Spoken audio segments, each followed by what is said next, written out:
سی pack جو ہے یہ آپ کے لیے مسٹر نواز شریف، آپ کے لیے ہماری طرف سے، چائنا کی طرف سے۔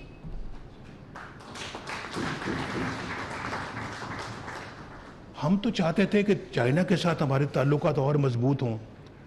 ہر جگہ پہ ہم یہ بات کرتے ہیں جی کہ higher than the highest peak in the world and deeper than the deepest ocean in the world and sweeter than the sweetest honey in the world. یہ تعلقات ہمارے اس طرح کے ہیں۔ تو وہ تعلقات کو اور سیمنٹ کرنے کے لیے پاکستان آئے تھے، اور ہم نے جو ہے نا وہ اس کے بعد جو ہے وہ جب کام شروع کیا تو آپ جانتے ہیں کہ سی پیک کے ذریعے سے پھر ہم نے پاور پلانٹس ملک کے اندر بنائے، ہم نے سی پیک کے ذریعے سے موٹر ویز پاکستان کے اندر بنائی۔ خیبر پختونخوا میں 2013 میں ان کی گورنمنٹ نہیں بنتی تھی اگر ہم نہ مدد کرتے، اور ہم نے مولانا فضل الرحمان صاحب کو، جو میرے بڑے اچھے دوست ہیں اور بہت میرا ان کے ساتھ ایک بڑا دلی لگاؤ تعلق ہے، تو میں نے ان سے درخواست کی، میں نے کہا مولانا صاحب، کیونکہ انہوں نے مجھے کہا کہ ہم آپ اور باقی لوگ مل کر یہاں گورنمنٹ بنا سکتے ہیں۔ میں پرائم منسٹر تھا تو مجھے میرے پاس تشریف لائے، تو میں نے کہا مولانا صاحب بالکل میں آپ کی بات کا احترام کرتا ہوں، لیکن اس وقت اگر جو سنگل لارجسٹ پارٹی جو ہے کے پی کے میں وہ یہ پی ٹی آئی ہے، تو گو ان کے پاس میجورٹی نہیں ہے لیکن سنگل لارجسٹ وہی ہیں، تو ان کو بنانے دیں۔ ہم میرا خیال ہے کہ یہ الزام نہ لیں اپنے سر پہ کہ ہم نے سنگل لارجسٹ پارٹی کو موقع نہیں دیا۔ تو مجھے انہوں نے کہا کہ دیکھ لینا یہ فیصلہ آپ کا صحیح ثابت نہیں ہوگا۔ میں نے کہا مولانا صاحب میں ٹھیک ہے آپ کی بات صحیح ہے اپنی جگہ پہ، لیکن میرا خیال ہے کہ ان کو موقع دینا چاہیے۔ میری بات انہوں نے مان لی اور وہ ہم نے ان کو موقع دیا۔ تو یہ بالکل ریکارڈ کی بات ہے کہ ہم نے جناب جو ہے وہ اس گورنمنٹ کو وہاں بننے میں کوئی رکاوٹ نہیں ڈالی۔ ایک موقع تھا کہ آپ کو پتہ ہے کہ ایک وزیر اعظم تھے، انہوں نے پورے سارے صوبوں میں اپنی گورنمنٹ بنائی تھی، دوسری گورنمنٹس کو بھی، پارٹیوں کی گورنمنٹس کو اکھاڑ کے اپنی پارٹی کی گورنمنٹ بنائی، لیکن ہم نے ایسا کام نہیں کیا۔ آزاد کشمیر کے اندر ان کی گورنمنٹ تھی پی ٹی آئی کی، ہم نے اس کو بھی نہیں چھیڑا، پیپلز پارٹی کی گورنمنٹ تھی، ہم نے اس کو بھی نہیں چھیڑا، ہم نے اس کو بھی کہا، بلکہ ہمارے لوگ مجھے مجبور کرتے رہے کہ جناب بڑا اچھا سازگار ماحول ہے، ہم یہاں پہ اپنی حکومت بنا سکتے ہیں۔ میں نے کہا نہیں، مجھے معلوم ہے کہ آپ اس حکومت کو الٹا سکتے ہیں اور اپنی حکومت بنا سکتے ہیں، لیکن میں آپ کو اس بات کی اجازت نہیں دیتا۔ نہیں بنائی ہم نے وہاں پہ گورنمنٹ، انہی کی گورنمنٹ کو چلنے دیا۔ تو ہم اپنا جو ہے نا وہ اگر وہاں پہ پی ٹی آئی کی گورنمنٹ بھی ہوتی تو ہم یہی کرتے۔ یہ ہمارا ایک اصول تھا کہ ایسے بغیر وجہ ہم کیوں چھیڑ خانی کریں، چھیڑ چھاڑ کریں اور معاملات کو خراب کریں۔ تو یہ بھی ہم نے وہاں پہ کیا، لیکن اس کے بعد آنا میں اس طرف چاہتا ہوں، میں بہت ساری باتیں بیچ میں چھوڑ رہا ہوں، مس کر رہا ہوں، اور صرف چند چیدہ میں ممکن ہے میں آئندہ جو 28 تاریخ کو جو ہمارا جنرل کاؤنسل کا اجلاس ہوگا اس میں شاید کچھ تفصیل سے بات کروں، لیکن آج میں سمجھتا ہوں کہ میں ان سب چیزوں کو چھوڑ کے میں اس پہ آنا چاہتا ہوں کہ مجھے بتایا جائے، ایک 3 بندے بیٹھ کے 25 کروڑ عوام کی نمائندگی کرنے والے وزیر اعظم کو فار لائف ڈسکوالیفائی کر رہے ہیں۔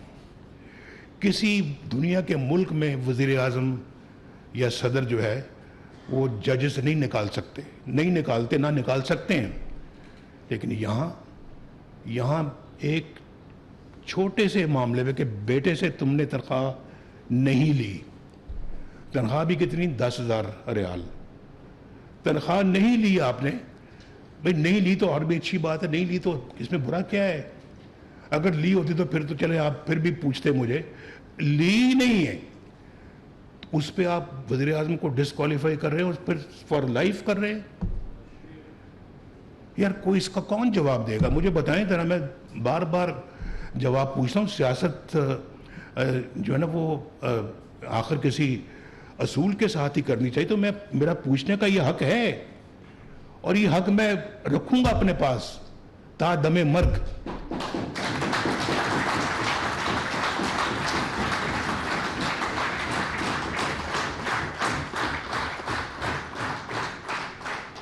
نکالنے کے بعد پھر وہاں نہیں رکتے, اس کو اتارو صدارت سے بھی, پارٹی کی صدارت سے, نواز شریف کو پارٹی کی صدارت سے بھی ہٹاؤ, وہ بھی انہی کا فیصلہ ہوتا ہے کہ ہٹائیں, آپ کا فیصلہ نہیں آتا. اس سی ڈبلیو سی کا, جنرل کاؤنسل کا یا پارٹی کا فیصلہ نہیں ہے, وہ فیصلہ صادر کر رہے ہیں آپ کی جگہ پہ. آپ کو کیا اختیار ہے بھائی, کیا مجھے پارٹی کی صدارت سے آپ ہٹا رہے ہیں؟ اس کے بعد پھر اپنا وہ بھی نہیں.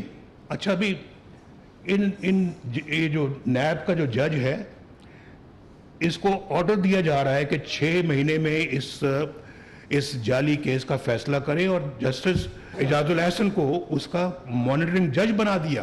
تو ہمیں پوچھتے ہیں, بیٹے تک تنخواہ نہیں لی, ڈالو جیل میں, ڈسکوالیفائی کرو. چھوٹی اپنا جی آپ نے جو یہ آپ کے ایسٹس اور آپ کے جو اثاثے اور آپ کے جو اخراجات ہیں وہ نہیں آپس میں ملتے, نیب میں کیس بھیجو بھائی. 150 پیشیاں بھگتی جا رہی ہیں, میں نے بھی اور یہ مریم بھی جو یہاں بیٹھی ہوئی ہیں انہوں نے بھی بھگتے, 150 پیشیاں وہاں بھگتی. تو میں یہ بھی نہیں پوچھ سکتا کہ بھی بتائیں یہ پھر جج صاحب نے کیوں استعفیٰ دیا, جناب چیف جسٹس بننے والے جج نے وقت سے پہلے استعفیٰ دے کہ وہ بھاگ گئے ہیں, کیوں بھاگے؟ پوچھا تو جائے. جج جو تھے جو فارغ کیے گئے ہیں وہاں سپریم کورٹ کے, مظاہر نقوی صاحب, بھائی آپ نے اتنی جائیدادیں بنائی تھی, آپ نے ابھی تک کوئی قوم کے سامنے لائے نا, کوئی مقدمہ چلنا چاہیے آپ پہ, پتہ تو لگے کہ آپ نے یہ غلط طریقے سے سارا کچھ بنایا, اور آپ کو بھی نیب کے اندر ڈالنا چاہیے. آپ بھی نیب بھگتے ہیں, ہم سب نے نیب بھگتی ہیں, اور بے وجہ بھگتی ہیں, بے وجہ بھگتی ہیں. سب کے جھوٹے کیسز تھے جو آج ایکسپوز ہو رہے ہیں, باری باری ہوئے ہیں یا نہیں ہوئے, ہم نے بے وجہ بھگتے ہیں. لیکن ہم نے حکومت بھی ہم سے چھینی گئی, اور ہمارے کچھ سینیٹر بھی یہاں پہ شاید ممکن ہے 1-2 وہ بیٹھے ہوں جن کو کہا جی کہ یہ پارٹی ان کو ٹکٹ دے ہی نہیں سکتی, کیونکہ ان کے دستخط نواز شریف کے دستخط تھے. تو نواز شریف صاحب چونکہ صدر نہیں رہے, لہٰذا ان کو ہم نہیں مانتے. ان کو مطلب یہ کہ 2 ٹوٹ جائیں گے بندے ان سے, لیکن وہ ٹوٹے نہیں, وہ ساتھ ہی رہے. اور آپ بھی ماشاءاللہ جیلیں بھگتی ہیں, سزائیں بھگتی ہیں, مشکل وقت بھگتا ہے, اپنے کاروباری معاملات بھگتے ہیں, لیکن آپ بھی اللہ تعالیٰ کے فضل و کرم سے پارٹی کو کبھی چھوڑنے کا کبھی سوچا بھی نہیں, بلکہ آپ نے یہی سوچا ہوگا کہ پارٹی چھوڑنے سے بہتر ہے, جیل سے اس طرح سے جانے سے بہتر ہے کہ جیل سے ہماری جو ہے نا وہ لاش جائے. میں سمجھتا ہوں, جذبات کو سمجھتا ہوں. تو یہ بہت بڑی بات ہے. مجھے آپ کو سب کو خراج تحسین پیش کر دی, لیکن میں اب اس بات کی طرف میں مختصر کرتے ہوئے دوبارہ آتا ہوں کہ پھر کیا ہوا کہ ایک سٹنگ پرائم منسٹر کے خلاف اتنی بڑی سازش کی گئی, اس کو نکالا گیا, اور پھر اس کے بعد کیا ہوا. جج شوکت صدیقی صاحب کہتے ہیں کہ میرے پاس یہ جرنیل آئے اور انہوں نے کہا جی کہ نواز شریف کو اور مریم کو آپ نے اندر رکھنا ہے جیل میں, باہر نہیں آنے دینا. بول پڑے وہ. یہ بھی اس کا بھی کوئی کسی کنارے یہ بات ساری لگنی چاہیے, اکاؤنٹیبلٹی ہونی چاہیے. ہم صرف وہ اکاؤنٹیبلٹی کا مطالبہ کرتے جس نے پاکستان کو تباہ و برباد کیا ہے. جن کاموں نے پاکستان کو تباہ و برباد کیا ہے, کیا ان سب چیزوں کی اکاؤنٹیبلٹی نہیں ہونی چاہیے؟ کیوں نہیں ہونی چاہیے؟ ہماری بھی ہوئی ہے اور سیاستدانوں کی ہوئی ہے, لیکن جو باقی لوگ ان میں ملوث ہیں ان کی کیوں نہیں ہونی چاہیے؟ ہونی چاہیے. اور خود ان ججز کی بھی ہونی چاہیے جنہوں نے یہ فیصلے دیے. آپ دیکھیں اٹھا کے, انہوں نے ثاقب نثار صاحب کی آڈیو لیک ہے, آڈیو لیک, اور میں اس کو میرے پاس محفوظ ہے وہ, جس میں وہ کہہ رہے ہیں کہ ہم عمران خان کو لانا ہے, نواز شریف کو اور مریم کو ہم نے جیل میں رکھنا ہے اور اس کو لانا ہے. یہ آڈیو لیک میرے پاس ہے, وہ چیف جسٹس آف پاکستان یہ باتیں کر رہا ہے. مجھے بتائیں ذرا, مجھے کوئی بتائے کہ کیا اس کی اکاؤنٹیبلٹی نہیں ہونی چاہیے؟ یہ سب باتیں ہیں جو ٹھیک ہوں گی تو یہ ملک ٹھیک ہوگا. اگر اکاؤنٹیبلٹی ہوتی رہتی اور پچھلے 70-75 سالوں سے ہوتی رہتی تو آج ہم ایک ڈیفرنٹ قوم ہوتے, آج ڈیفرنٹ پیڈسٹل پہ ہوتے ہم. تو یہ انہوں نے اور ملک کا بیڑا غرق کیا. انہوں نے ایسے بندے کو لے کے آئے جس نے اور تباہی مچا دی.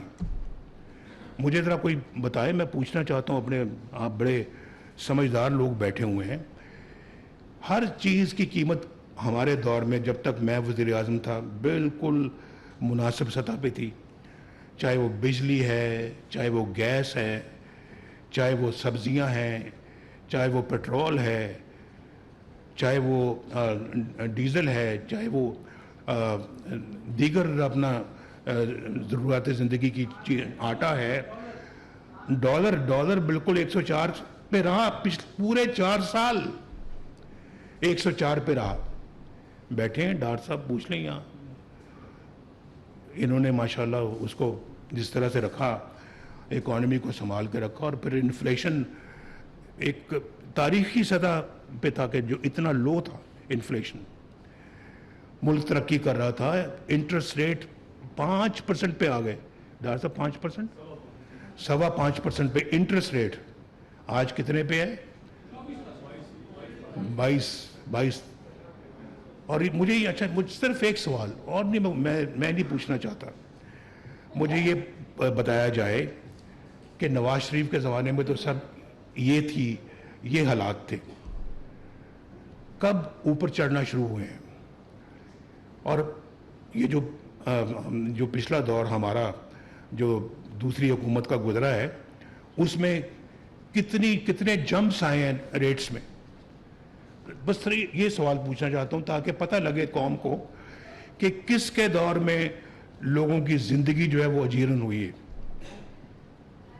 قوم کو بھی یہ سوال ضرور پوچھنا چاہیے, اور میں اس حق میں ہوں کہ میں اپنی قوم سے یہ سوال پوچھوں کہ آپ ووٹ دیتے وقت کیا یہ سوچتے ہیں کہ نواز شریف کی کارکردگی کیا تھی اور مخالفین کی کارکردگی کیا تھی؟ ذرا سوچتے ہیں آپ, سوچتے ہیں کہ نواز شریف کے دور میں قیمتیں کیا تھیں اور آج کے دور میں قیمتیں کیا ہیں؟ نواز شریف کے دور میں بجلی کی قیمت کیا تھی اور ہمارے مخالفین کے دور میں بجلی کی قیمت کیا تھی؟ سوچتے ہیں. میں قوم سے یہ سوال پوچھتا ہوں, اور قوم کو یہ جواب ضرور دینا چاہیے, ضرور دینا چاہیے. مجھے تھوڑا سا گلہ قوم سے بھی ہے, بالکل میں دل کی بات کر رہا ہوں, مجھے گلہ قوم سے بھی ہے. اور پھر ایک وزیر اعظم کو جھوٹے کیس میں بیٹے سے تنخواہ نہ لینے کے جرم میں فارغ کر دیا جاتا اور قوم خاموش بیٹھی رہے, یہ بھی کوئی بات نہیں, کوئی بات نہیں. بہرحال میں اس وقت اپنی بات کو یہاں تک ہی محدود کروں گا. اور آج جو ہے وہ مہنگائی میں کمی آئی ہے. شہباز شریف صاحب ماشاءاللہ دوبارہ اپنے منصب میں بیٹھے ہیں, آپ کی پارٹی کا وزیر اعظم ہے ماشاءاللہ جی, مسلم لیگ نون کا وزیر اعظم ہے, بہترین ماشاءاللہ کارکردگی کر رہے ہیں, پورا دن رات ایک کر رہے ہیں, اور دن رات قوم کے لیے جو ہے وہ وقف کیا ہوا ہے. اور اتنی مشکلوں کے باوجود بہت بڑا حوصلہ ہے شہباز شریف صاحب کا. میں بھرپور دل کی گہرائیوں سے ان کو داد دیتا ہوں. آپ بھی میرے ساتھ مل کے داد دیں.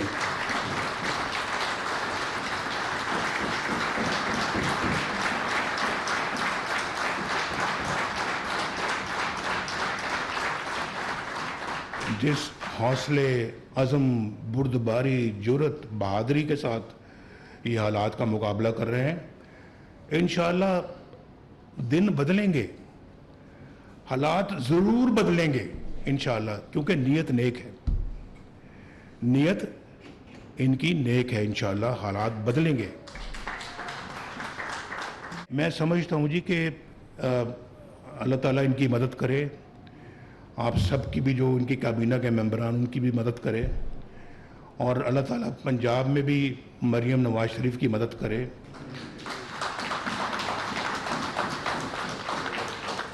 ان کے تمام کیبنٹ کے لوگوں کی اور تمام جو لوگ ان کی مدد کر رہے ہیں ان کی بھی مدد کرے، اور اللہ تعالیٰ ایسے جلدی حالات پیدا کرے کہ پاکستان کے لوگ جو ہیں وہ ان کی زندگیوں میں آسانی پیدا ہو، آسانی آئے، وہ غربت سے باہر نکلیں، مشکل دور سے باہر نکلیں۔ اور مجھے مریم بتاتی ہیں ماشاءاللہ کہ جب جس چیز کی طرف یہ کام کرتی ہیں اس میں پہلے سے شہباز شریف صاحب کا کہ سامنے کام نظر آتا ہے۔ تو بہت اپنا جو ہے وہ شہباز صاحب نے الحمدللہ صوبے میں کام کیا جو کہ مریم کے لیے ایک رہنمائی کا درجہ رکھتی۔ تو آپ سب کا جی بہت بہت شکریہ۔ باتیں تو بہت ہیں کرنے والی، لیکن میرا خیال ہے کہ انشاءاللہ پھر صحیح۔ تو آپ نے جو آج فیصلے کیے ہیں جی وہ میرے لیے بہت آنر کی بات ہے۔ میں شہباز صاحب کا بہت شکریہ ادا کرنا چاہتا ہوں کہ انہوں نے اللہ کے فضل و کرم سے وہ مسلم لیگ نون کا جھنڈا اٹھائے رکھا، اور جو ہے وہ پارٹی کو ماشاءاللہ متحد رکھا، اور جو بھی خدمت ہو سکی پارٹی کے لیے انہوں نے کی، اور امانت بہت سنبھال کے رکھی ہے۔ اب اگر میرے پاس اگر ایسی کوئی مجھے امانت اگر سونپی گئی تو میں بھی اس کا اسی طرح سے خیال کروں گا جس طرح سے شہباز شریف صاحب نے خیال کیا۔ بہت بہت شکریہ جی، اللہ تعالیٰ آپ سب کو خوش رکھے۔ نون لیگ کی سینٹرل ورکنگ کمیٹی کا اجلاس جاری ہے۔ نون لیگی قائد نواز شریف خطاب کر رہے تھے۔ انہوں نے کہا کہ آج آپ سب کو یہاں ایک ساتھ دیکھ کر بہت خوشی ہوئی ہے۔ انہوں کا کہنا تھا کہ 3 بندے بیٹھ کر 25 کروڑ عوام کے نمائندے کو کیسے نااہل کر سکتے ہیں۔ دنیا کے کسی ملک میں وزیر اعظم یا صدر کو جج نہیں نکال سکتے۔ حکومت سے نکالنے پر ہی نہیں رکے، پارٹی صدارت سے بھی ہٹایا گیا۔ آپ کو کیا حق تھا کہ مجھے پارٹی صدارت سے ہٹائیں؟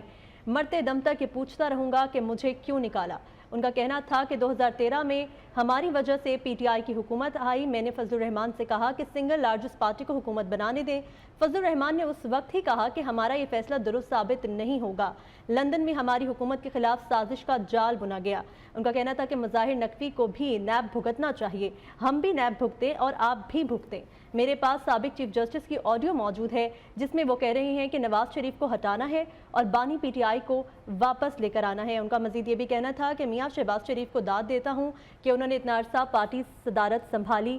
انہوں نے مزید کہا کہ کیا وجہ تھی کہ 93 میں ہماری حکومت کا تختہ الٹا گیا۔ 93 میں اگر ہمیں روکا نہ جاتا تو ملک ٹیک آف کر جاتا۔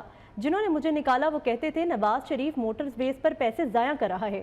موٹر ویز میں پاکستان کی ترقی کا اہم کردار ہے۔ پاکستان کو ایٹمی طاقت ہم نے بنایا۔ مجھے عدالت نے 27 سال کی سزا سنائی تھی۔ مجھے وزیر اعظم سے ہائی جیکر بنا دیا گیا۔ ایک وزیر اعظم کو سزائے موت دلوانے کی کوشش کی گئی۔ غیرت کا سودا نہ کرنے والے وزیر اعظم کو نکال دیا گیا۔ ہماری حکومت ختم نہ ہوتی تو اس وقت دنیا میں ہمارا ایک الگ مقام ہوتا۔